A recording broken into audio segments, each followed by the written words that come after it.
Hello and welcome back. I am so enjoying this series, and I hope that you are enjoying it as well. For those of you who don't know who I am Kendra Tillman, and in the last 5 years, I became a certified life and leadership coach. And my business evolved from a spiritual and professional growth conference for Christian women into what is now Strong Her Me Coaching and Consulting, where we help rising women leaders realize their mission through coaching, curriculum, and community. In honor of Women's History Month, we are releasing 4 Real Talk leadership conversations each Wednesday this month. The Secrets of Thriving Women Leaders weekly conversation series is going to help you uncover the hidden gems that only come when you sit down and talk with another woman about the joys and the challenges of leading while keeping her soul well. And that is what brings me to the next person that we're going to be talking to today, a fellow coach. And her name is Carly Clark Zimmer, who she's also a certified life and leadership coach, helping conscious leaders create work-life balance so they can go for their goals without sacrificing their mental, physical, and spiritual health. She is health. She's also the director of leadership development for When You Lead, a coaching and consulting agency focused on helping organizations update outdated, toxic leadership models and practices. Carly's mission is to help people live their lives with full integrity with their innate talents, strengths, and spirit. She also has a background in the healing arts, nervous system regulation, and equity centered leadership, all of which we will get into a little bit more in our conversation. And I'm going to save the last part of this introduction because we're going to open up talking about where exactly she is in the world and how she got there. So, to learn more about Carly and possibly add her to your payroll, you can visit carlyclarkzimmer.com and you can thank me later. All right, y'all, here's our conversation. Oh, all right, y'all. I'm so excited to share another conversation with you as a part of our series in Secrets of Thriving Women Leaders. And my guest today, as I've already mentioned, is Carly Clark Zimmer. And I can't wait for you all to meet her and connect with her. She and I talked about this just a little bit. And one of the things that we're going to be talking about today is both Carly and I are coaches. We're both life and leadership coaches. And I actually want us to explore just a little bit what coaching is, how we both got involved in coaching, how we use coaching to support our clients. I do think that coaching is a term that people really don't really know what that actually means, right? I see you nodding your head, so you're in agreement that they don't, right? And so we're just going to get into that today. But what I want to start with, Carly, is where are you at? Like, tell them where you are because so I met you at KolbeCon because Carly and I both are also Kolbe certified consultants. And so we met at KolbeCon, and for some reason, I feel like maybe I missed you telling me where you actually live. So where do That you I live live? so far from you. Yes, yes. Yes. Well, first of all, Kendra, thank you so much for having me on. Just the Yes. series that you're doing, I had to think, I'm like, am I a thriving leader? So we'll talk Mm. about that today because I Mhm. think, you Yeah. know, one of the things that I always tell my coaching clients is like, I am still very much on this path of figuring out what balance means to me and Mhm. what thriving means to me. And as I get older and wiser, it changes, right? So we can talk about that today too. But to answer your question, I am in Ireland. So if you see my plants in the background going a little bit nuts, it's very windy here right now. Mhm. As we go through this conversation, you'll probably see the sunset as well. So little preview Oh, for our audience. wow. So Ireland, how did you get to Ireland? Are you born in America or Yeah, so I okay. was born and raised in upstate New York, and Okay. I lived in New York City for almost a decade. And then my husband got an opportunity to move over here and open up an arm of his company. Okay. So we didn't have kids, we didn't have a mortgage, and we just said, okay. And that was in 2019. We live in Wow. Galway, Ireland. And I've come to realize that I have a very Galwegian story, which is you come for 6 months and you end up staying for 5 years.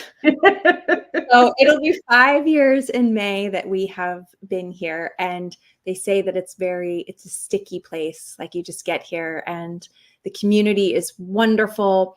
We Mm. have 3 universities in Galway. And so it's just like a very rich cultural experience and we love it. So come visit Galway, Ireland, everyone. We know when you do. Oh, wow. What would you say culturally has felt different to you? So you've been there for 5 years. So you've been there enough time to kind of feel out the difference in cultures. What would you say feels different to you about Ireland versus the US? Oh my, we can have a Is whole there too many? Okay, maybe one thing that pops okay. out. Um, I think the biggest thing is, and they always say that the Irish are very friendly, like Hmm. they're very, very friendly. Hmm. Um, I think it's an openness that Hmm. people have, right? To have conversations when you're walking on the street, people make eye contact, they engage with you. They Hmm. love to have a chat. If you can have a chat with a stranger anywhere, which is Hmm. just very different from New York City, where I lived before, right? Hmm. That was very much just stay focused and look forward. And so I'd say that's the biggest thing. And then we can have another conversation about that at some point, but there's definitely layers underneath that of cultural differences and all to be celebrated, right? That I've just Hmm. recognized over the years. Yeah, very cool. I just thought it was very cool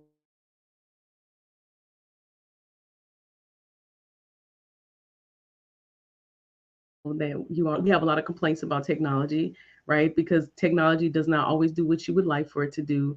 But then there's moments like this where you get to talk to a person on the other side of the world as a result of technology. So I thought that was Exactly. cool. Yeah. So Mhm. tell us, I would like to learn more about how you got started coaching. Mm. Okay, so I was actually a massage therapist for about Hmm. 12 years Hmm. before I found coaching. And what I realized was doing so much work with people, working with them closely, working with their physical ailments, Hmm. I recognized that I was missing a crucial skill set of being able to put language to what was actually going on. So I could tell that when somebody came in with, their shoulder that's going up to their ear, and then they were talking about something that was going on in their work, there was some Hmm. sort of correlation there. And the biggest piece that I realized that I needed to have more skills was because I didn't know how to have the conversation around, okay, so how do you think those things might be related? Are they related? Right? When do you notice that shoulder pain show up? And so Mm. I started to pursue coaching to give me more skills to have conversations about what's actually going on energetically with the body too, because I could release something in the massage session, but it didn't mean that it would change. Hmm. It would change temporarily, but it was more like a band-aid Hmm. instead of these getting to the root of what was actually going on, which comes down to lifestyle, communication, right? All of the things that we talk about Hmm. in coaching, habits, behaviors, mindset. And that's when I went down the coaching rabbit hole and I started to combine them together, coaching and massage, which was really powerful. And then Mm. when I moved to Ireland, I went full on into coaching and closed my massage practice. So, but it really started there. It started with working people in my massage practice and feeling like I didn't have the skills to have very necessary conversations. And how do you describe for people what coaching actually is? Like your description, like you don't have to give me like a textbook or what someone else might say, but how do you describe coaching and what it is to people? I think it's a genuine conversation where we can talk about the things that are actually going on underneath the surface. Mhm. And the coachee, the person who's receiving the Mhm. coaching, Mhm. actually has an opportunity for an unbiased, non-judgmental opinion. Mm. Which we do not get that in any other relationship in our life, even our friends, Mhm. right? Our Mhm. friends want to support us in certain ways. But to have, I always tell my clients that I'm unattached to whatever you want to talk about today. I'm attached to them as people and their humanity, but Yes. it doesn't matter to me where the session's going to go. It doesn't matter if they did their homework or not. You know, Yes. it's all like I'm here to be in that space for you to help you process what is going on, to help you start to navigate and find your own solutions. And I'll Mhm. refer those back to you so you can hear them. But it's really Mhm. to help people resource those answers within themselves. And then if they need support, of course I'm there to brainstorm, right, and provide some ideas. So that's kind of a long definition. No, no, I love it. I mean, I appreciate like you putting it into a language that I think is very accessible for people, because sometimes when something feels nebulous, you can't quite, okay, well, what exactly does that mean? Maybe you actually need it. And you don't know because it feels fuzzy. Like that's instead of saying nebulous, normally I would say fuzzy. It feels fuzzy to people Yeah. sometimes when you talk about coaching. Exactly, and I think the market has really been flooded over the past couple of years, and Yes, yeah. people think coaching is like that someone will tell you what to do, and, uh, we're not here to do that, right? We're Yeah. not we're not here to hold your feet to the fire. We're not here to, like, Hmm. be, like, really judgmental on you, and you have to do this thing, and you have to bust through, and you have to break your mindset Yeah. and find your new mindset and all this, like, stuff Yes. that comes forward. I've worked with people like that, like, received coaching like that myself, Hmm. Hmm. and I think it can be effective, but for very, very, very short term period Yes. of time. Because what I've found, and then I wanna know about you, Kendra, Hmm. Hmm. um, what I've found is what's been most effective in my coaching practice, I've been a coach now for 7 years, is letting people process unprocessed emotions. Mm. Letting them, like, release what has been stored for so long. And the beautiful thing is instead of trying to, like, push ourselves and and stretch to our next level, especially Hmm. as women or people who identify as women, um, we really need a softening, and it's Yes. an acceptance, and we need to acknowledge, like, how hard we all work.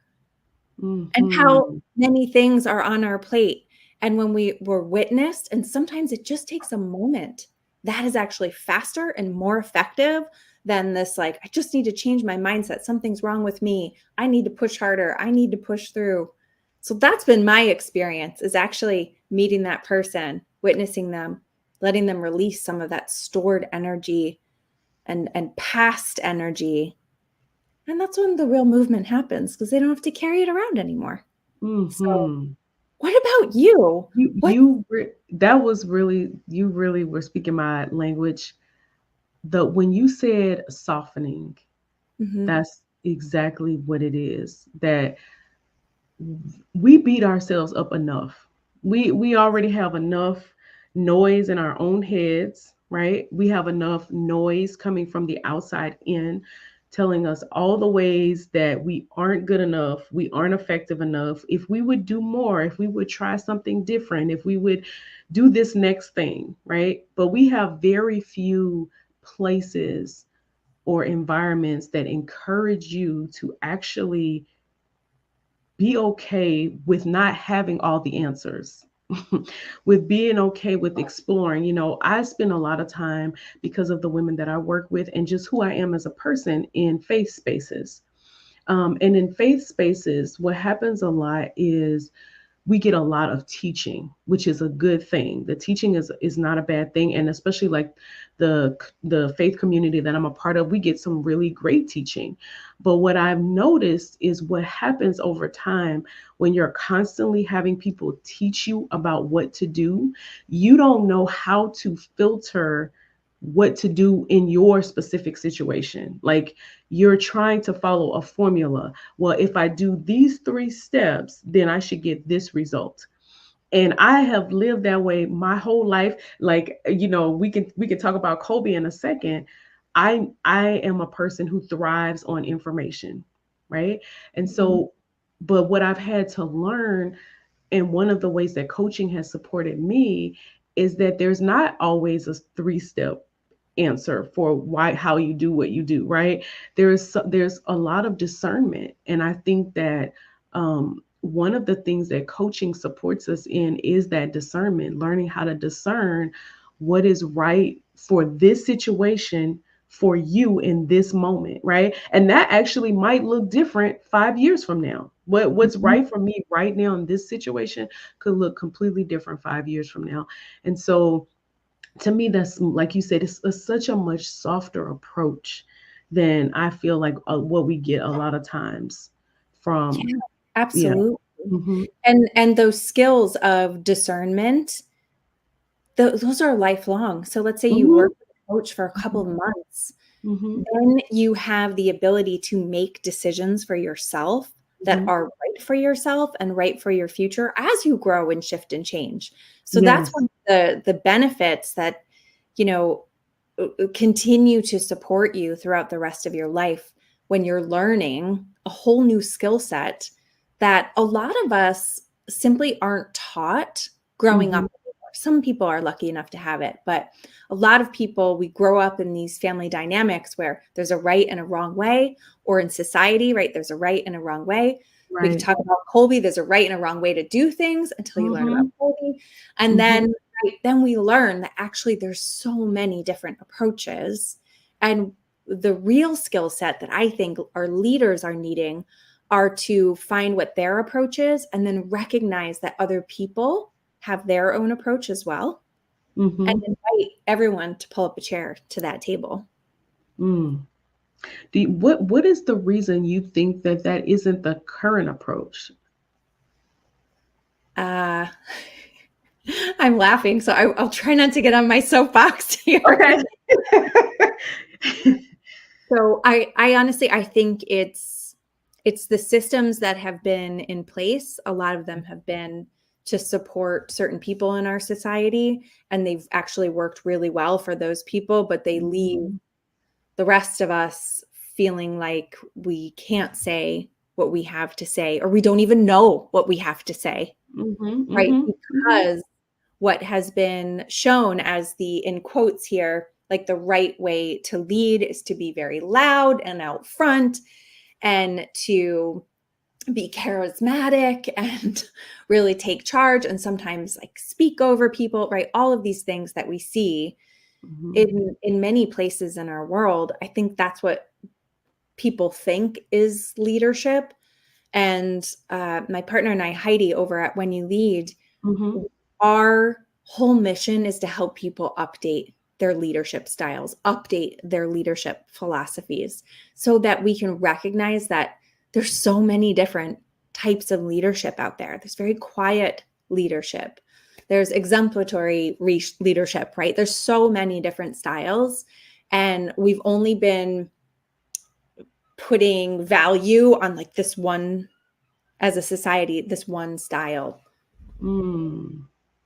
What is what's something practical that you find yourself repeating over and over again to leaders about how to update that style? So if that's been their approach of not helping other people figure out exactly what works best for them, how do you support them, or and how do you advise them, coach them? How do you coach them Mhm. in updating their leadership style? Well, I think the first piece is Colby, right? So we both have Mhm. our Colby numbers here. Mhm. You're an Yep. 8624 and I'm 7553. I Okay. think that's the first piece. is starting with the Colby, because then we have a chart, we have an 8-page report, right? We have Mhm. all of these tools Yes, to yes. say, Yeah. look, you're very different from this person over here. And look at all the Mm, strengths that they bring to the table. And look at all the strengths that you bring to the table. Now we have that common language. But I'm really curious, what about you? Like, mhm. how do you help people navigate this world where, you know, just this one type of leadership has been so like put on a pedestal, whereas some of the Mhm. practices can actually be can be harmful. Um, One of the things I would say that's been very something that I say regularly is so much of this is really learning what works for you. Like, when are you at your best? Mhm. And like you said, to me, Colby has been such a great tool at helping people embrace that, because I think that we spend a lot of time trying to fix ourselves Mm. rather than leaning into the things that are really great about us. And that is something that I have found to be effective. And then there's something about when you start to embrace maybe even things that you thought were a weakness about yourself, when you find out that they're actually strengths. There's something about when you embrace that, it makes it so much easier for you to embrace that in other people as well, to see the differences as actually an advantage versus a disadvantage, right? So, I was like looking at our Colby differences, like even the differences in our approaches. So the one that I want to highlight is that 2 and the 5. So those in those positions, for those of you that are not familiar with Colby, there's a strength called a zone that we all operate in called quick start. And in this zone, we actually there's always a continuum of people's strengths and where those strengths lie. And I know when people see numbers, they usually think, oh, there's something wrong. I need to improve this. I need to get that number up higher. That should really be an 8, even though it's a 2. Like, I want to get it right. But in reality, what my strength lies in is in stabilizing situations. And so, when those situations come where there's a lot of risk involved and uncertainty, I am the person that's going to stabilize us. So, like, maybe we're kind of like, oh no, this is happening. Like, oh, what are we going to do? And, Facebook was down yesterday. Instagram is down. How is this going to impact our marketing? I'm like, whoa, let's think about this, y'all. We have established ourselves for the last 5 years. People know who we are. We have an email list. Like, that's where my stabilization strength is going to come in to kind of help us out. And then, what about you, Carly?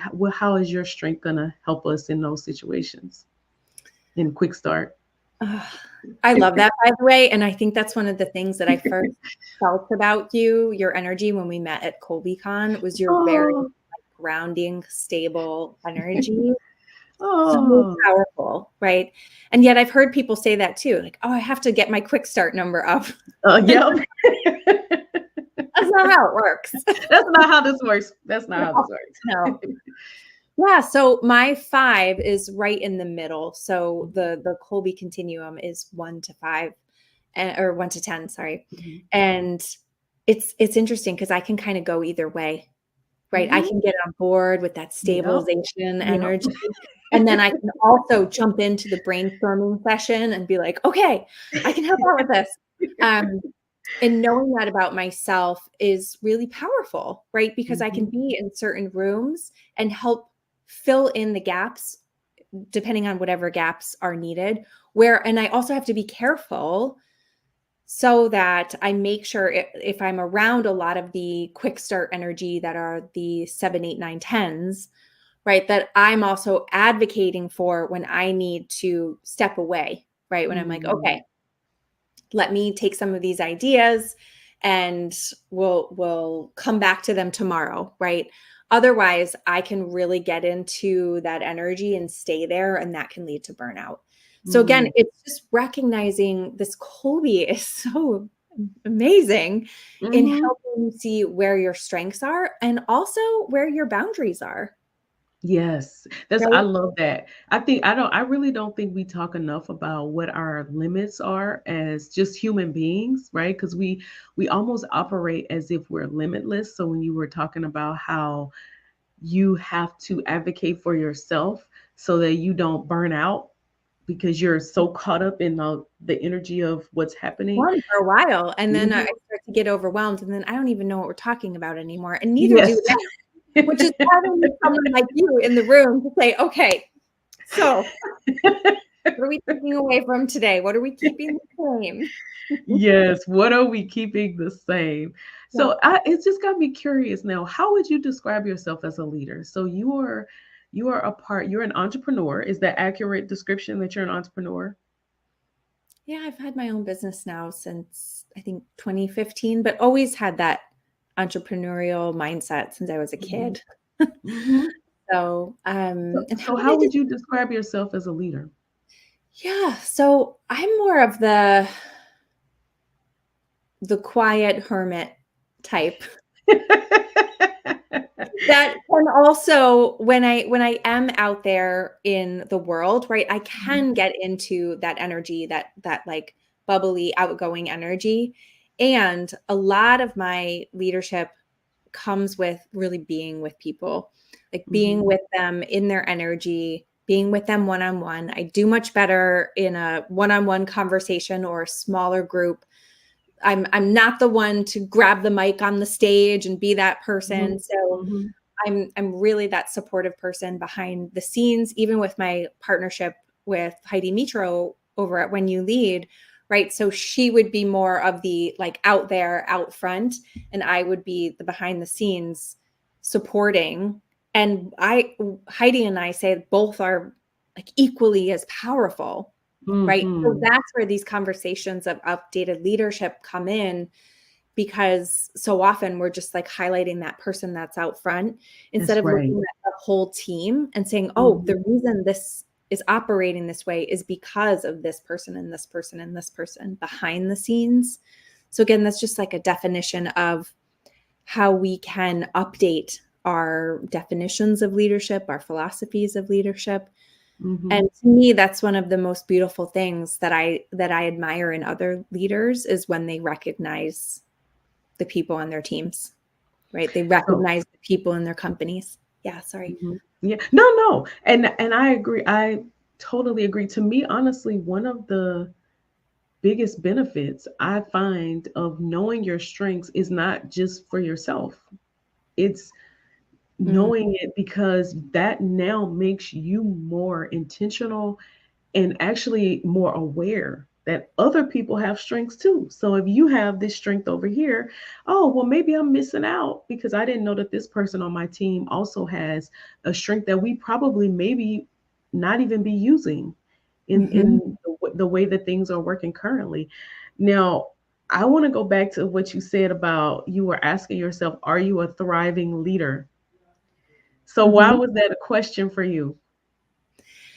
Well, because I'm not perfect and I don't Oh, okay. strive I don't strive to be, and I'm also a human, right? Yes, So yes. I'm always like thinking about maybe I could be doing a little bit better. Sometimes I don't hold my boundaries and sometimes I might work Mm, too late. And so I'm just very much in this process and I don't want to like put on a front for people that I've got it all figured out because mhm, I don't, right? There's still some times in my life where I feel like I could be thriving more than I am, right? mhm, And so it's turning this support back on myself and looking at my own work life balance, right? Where do I need mhm, to shift things? Where do I need to make these small, tiny tweaks? And I wouldn't say that I'm not thriving, and yet at the same time, there are moments in my life mhm, where things are just tougher than I would mhm, want them to be, and yet it's just the way that it is at this moment. And so when that happens, like I'm in one of these moments right now. I've got some health stuff going on, mhm, and so when I'm in these moments, to me, it's coming back to it's going to sound overused, but my exercise, my food, my mhm. Mhm. Self-care, there's the word. I know everybody says it, but it's that true self-care of, okay, shutting down. I'm going to read a novel instead of a business book. That's I'm right. going to like go for a walk. I'm going to do a puzzle. I just bought the like cheesiest puzzle at the secondhand store the other day because I was like, Yes, yes. I need a puzzle. And it's just coming back to that. So again, I Mhm. share this because there are moments in our lives where we do feel like we're really thriving and flourishing. And then there are moments where things are just tough because Yes. we're human and there's circumstances that come forward. We get sick, people around us get sick. And we have to navigate through that. And when that happens for me, it's how I lead myself internally. So making the decision to say, okay, I need to go to bed early. I need to go to bed at 8 o'clock, right? Or I Mhm. need to just focus on reading. I need to not watch TV. I need to like just getting in tune with what I need in those moments can help me get back into that thriving zone when times Absolutely. are tough. Yeah. So No, you go ahead. I don't wanna stop what you were about no, to I say. just want to be honest with everybody because I think sometimes our clients can put us on a pedestal because we have lots of training and we know how to hold that space to them. And yeah, I'm always telling them like this just happened to me like yesterday. So Mhm. I'm letting you know that I'm still a human, right? I'm practicing I'm trying to walk the talk here. And sometimes times are tough. Hmm.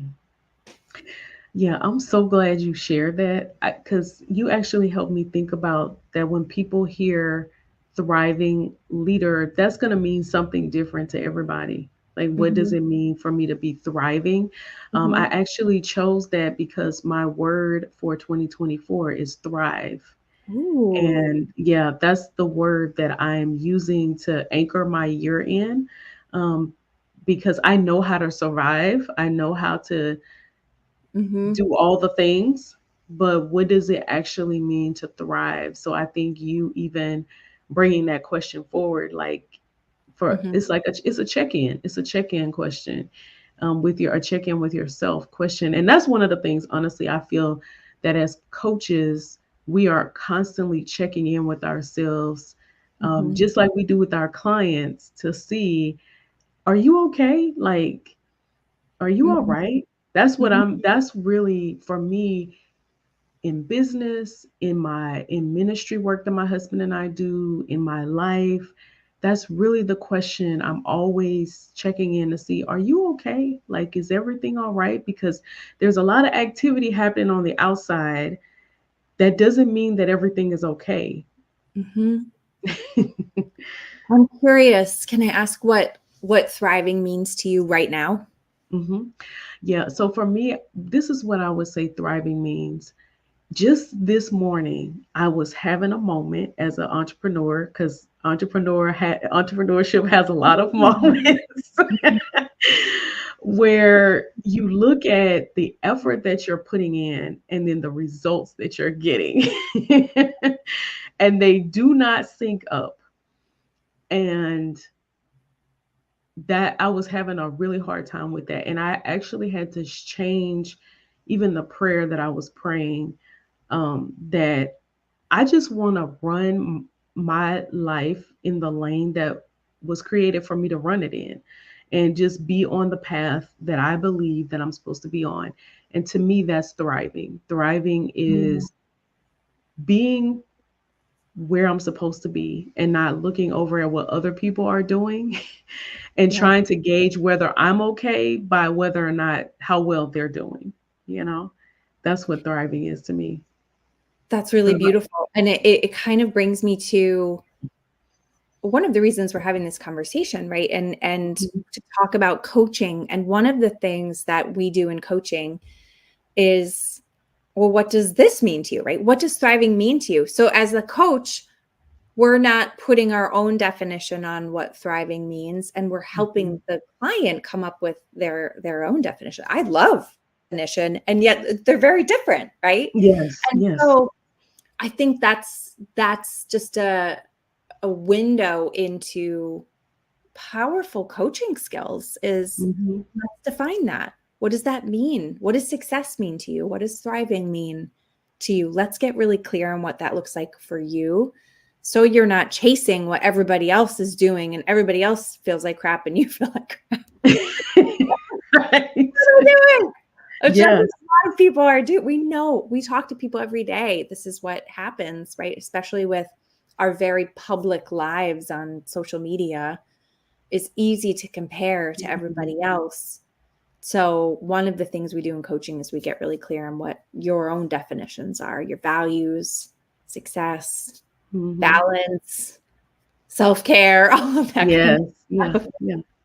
And that's so good that you explain that, because what it's also making me think about is the so much of the value of coaching is that in life you can think of it like you're on a ship and you're going in a certain direction.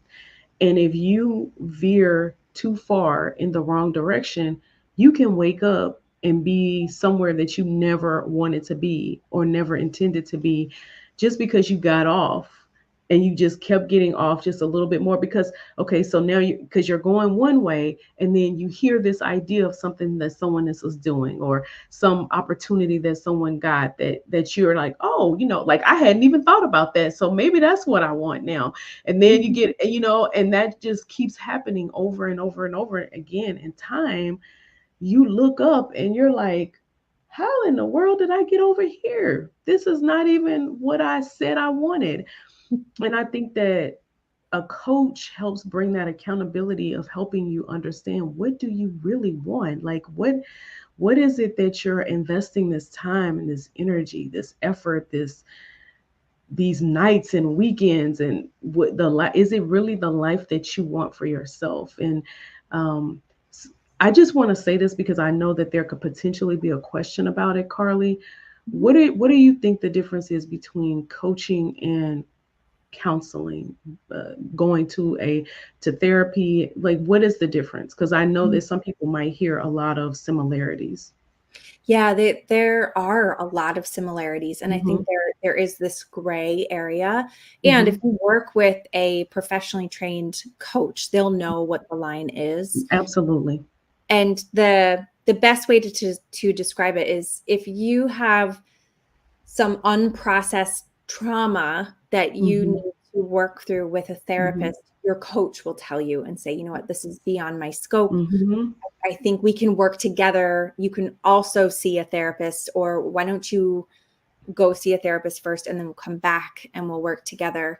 Um, so that's how I really define that line, is mm-hmm, when someone really has big T trauma, and sometimes mm-hmm. even little t, to work through with a therapist. Someone who needs medication, it doesn't mean that they can't have a coach, but they need to have a coach or a counselor working with them, a therapist working Mm-hmm. at the same time, often, right? Just to make sure that they're being taken care of. And the lines, they do blur. So I always tell people, we will look at some of the stuff in the past, Mm-hmm. because we're not just going to cut you off there and be like, no, it's only forward focused. I mean, Yes. we're too complex as humans Yes. Yes. work that way. So it's more about shining a light on the past so that you can make decisions about those old, outdated beliefs Mm-hmm. that form because of certain things that happen to you in your life, and then we can bring them forward.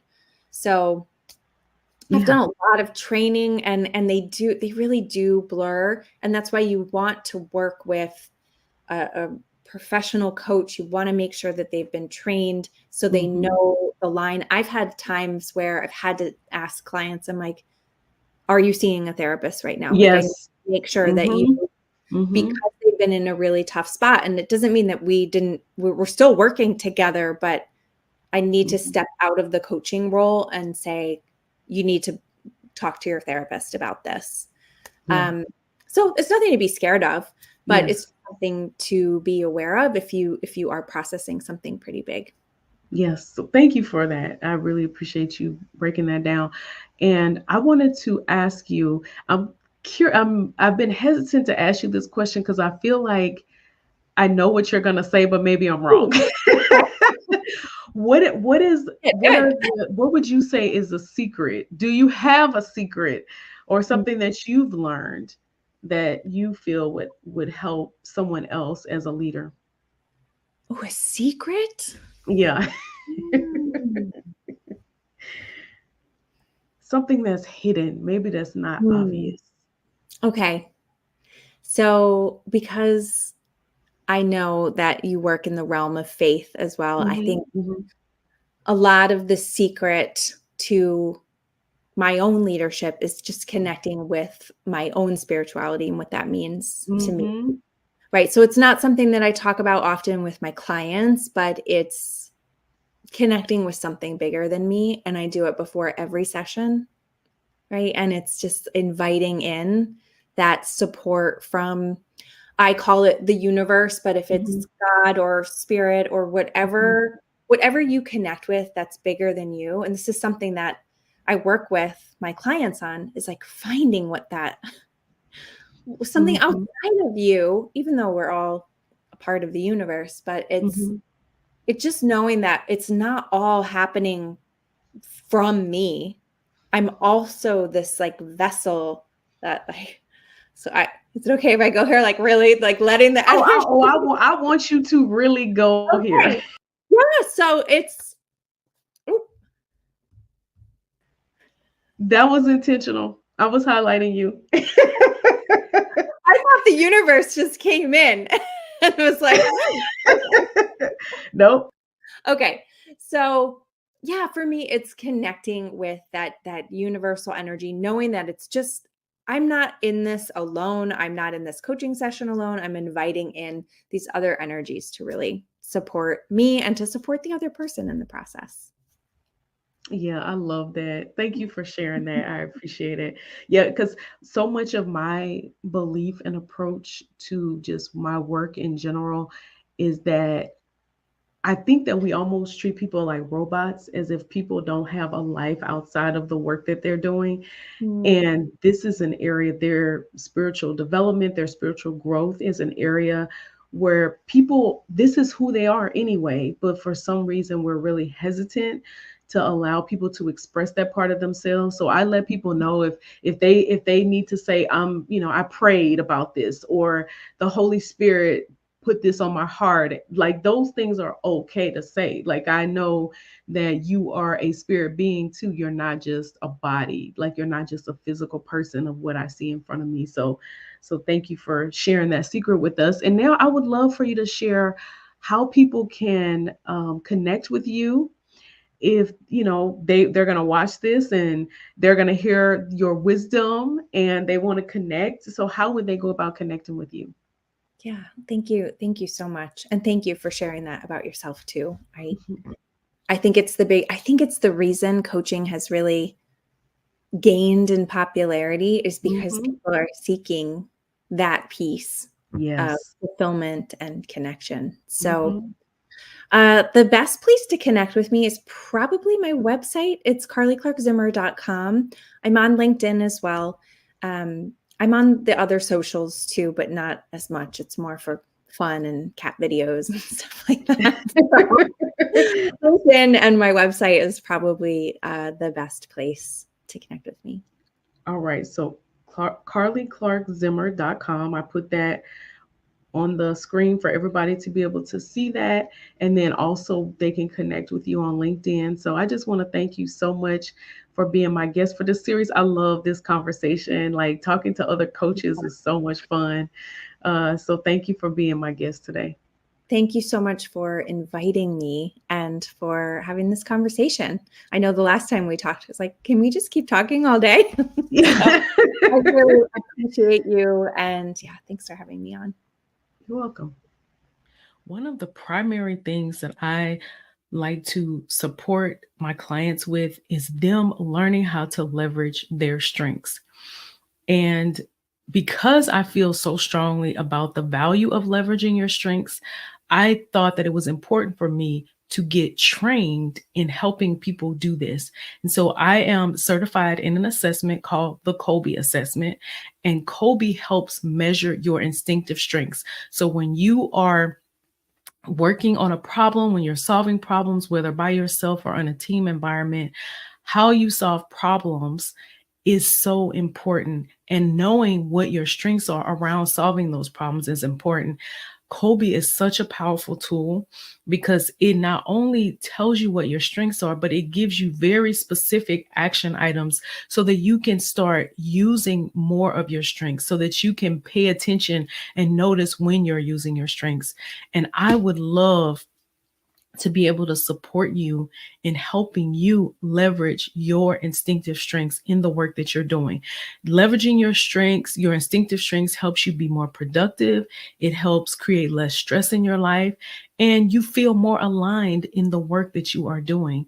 And so if you are interested in learning more about that, you can head over to my website on my website at strongher.me/Colby mini session. You can find all the details about what I'm offering you, but I'm offering this as a complimentary 45-minute debrief and a laser coaching session that will equip you to activate your instinctive problem solving strengths so you can lead more authentically in your business or your ministry work. I hope that you will schedule some time with me. All right, until next time, remember to work your plan and watch God work.